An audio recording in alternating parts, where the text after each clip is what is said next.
Shalom, shalom, shalom. Na misalimu wote katika jina la Yesu lipitalo majina yote. Kwa siku ya leo nakuja na kichwa cha kusema kutii ni agizo tuliloagizwa kumtii Mungu. Mungu atusaidie sana. Kutii ni agizo tuliloagizwa kumtii Mungu. Ndugu mpendwa, kipindi utakapokuwa unamtii Mungu, jua ya kusema na njoo gisi Mungu atakavyokuwa anafurahiwa kuwa karibu na wewe. Mungu atusaidie sana. Na kipindi utakapokuwa unatii, na njoo kipindi utaingia katika oga wa kutenda dhambi. Lakini ukikuwa kama hautii neno la Bwana, na hata hoga wa Mungu hautakuwa ndani yako, wala hofu wa Bwana hautakuwa ndani yako, utakuwa unatenda mambo gisi unavyojisikia, kwa sababu utiifu ndani yako hamna. Mungu atusaidie sana. Inatubidi tukue watiifu katika neno la Bwana. Kipindi tutakapokuwa watiifu, na Mungu anafurahiwa kwa ule utiifu wetu. Mungu atusaidie sana. Lakini utaona kwa siku ya leo watu wanakuwa wanajifariji ya kusema Bwana ni mwenye rehema, Bwana ni mwema, ananyeshea wabaya mvua na wazuri anawanyeshea mvua. Acha kujifariji ndugu mpendwa. Ni kweli atawanyeshea mvua wabaya na wazuri, lakini kuna mtoto mpendelevu atakayemupendelea, atakayemupatia vitu vyake vyote kwa sababu ya utiifu. Mungu atusaidie sana.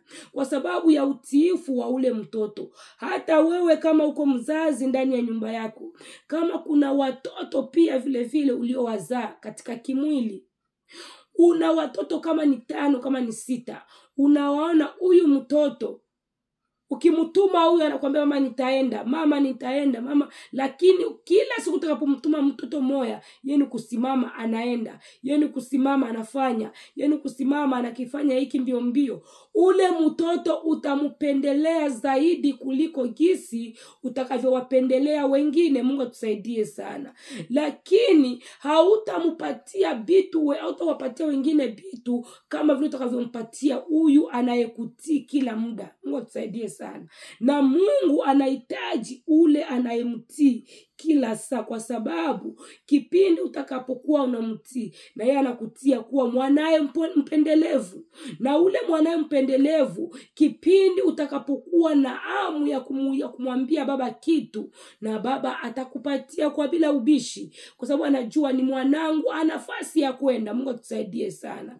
Lakini ndugu mpendwa, ukikala katika ubishi wa kusema ananyeshia mvua wabaya na wazuri, utabakilia katika ubishi na utafanyikiwa. Mungu atusaidie sana. Na utakuwa unaribikiwa kila muda. Ukiangalia kipindi Musa na wana wa Israeli walitoka katika jangwa. Kipindi walitoka katika jangwa ndugu mpendwa, walifika jangwani. Wakifika jangwani mule wakaanza kulia njaa. Bwana akawaambia kusema nitawapatia chakula. Kipindi aliwapatia chakula, aliwapatia na masharti.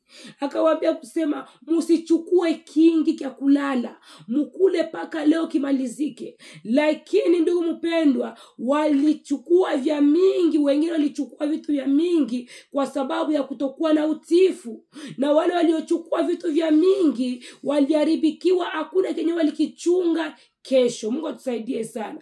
Kiliharibika kwa sababu ya utiifu, ya kutokuwa na utiifu. Na uwe ndugu mpendwa, kama hauna utiifu mbele ya Bwana, utakuwa unafanya mambo yako yote yanaharibika kwa sababu ya kutokuwa na utiifu. Mungu anahitaji utiifu kwake. Hii utiifu ni agizo tuliloagizwa kwake. Wewe na mimi tukubali kumtii Bwana. Tusimtii mwanadamu. Wengine wanamtii mwanadamu ya kusema ule pasteri akiniona atanitenga mkanisa, ule mtu akiniona atanitangaza je, atasema je. Anakuwa anaogopa mtu mwenye atamutenga kimwili, lakini anakosa kumuogopa Mungu mwenye atamutenga mwili na roho, mwenye atampatia nafasi ya kumhifadhi. Lakini mwanadamu yeye ana nafasi. Hata ule pastor wako na mkimbia, naye atakuwa kumstari sawa sana wewe gisi utakavyokuwa unasimama. Mungu atusaidie sana.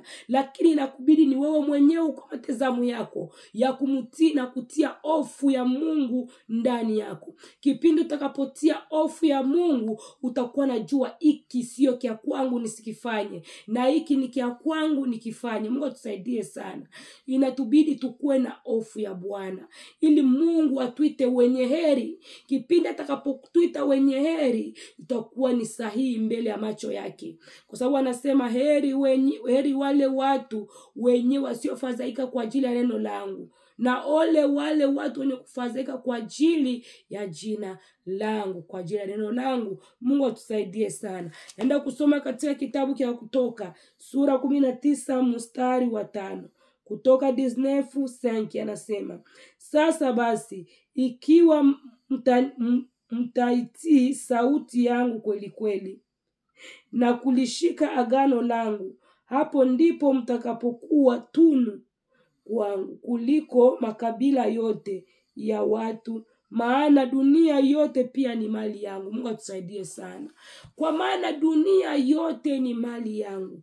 Mungu anamupa kwa yule ampendaye, ule anayemfanya kuwa baba yake. Anatuambia kusema, ikaeni ndani yangu na mimi ndani yenu. Akikala ndani yetu, ndugu mpendwa, hautalia chochote, hautasema lolote. Utakapokuwa unawaza Mungu kule unamtenkesha.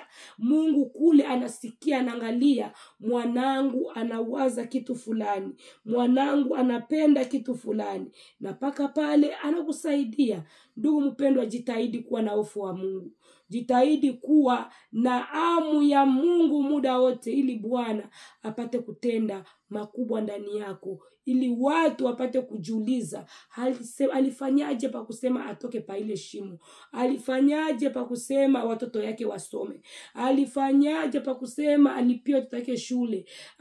Wanaanza kujiuliza pa kusema apate chakula. Watu alifanyaje? Ni kwa sababu ya upendeleo wa Mungu uko kwako, mwana mpendelevu. Ukikuwa mwana mpendelevu mbele ya Mungu, hautalia chochote. Heri mwisho mwema kuliko mwanzo.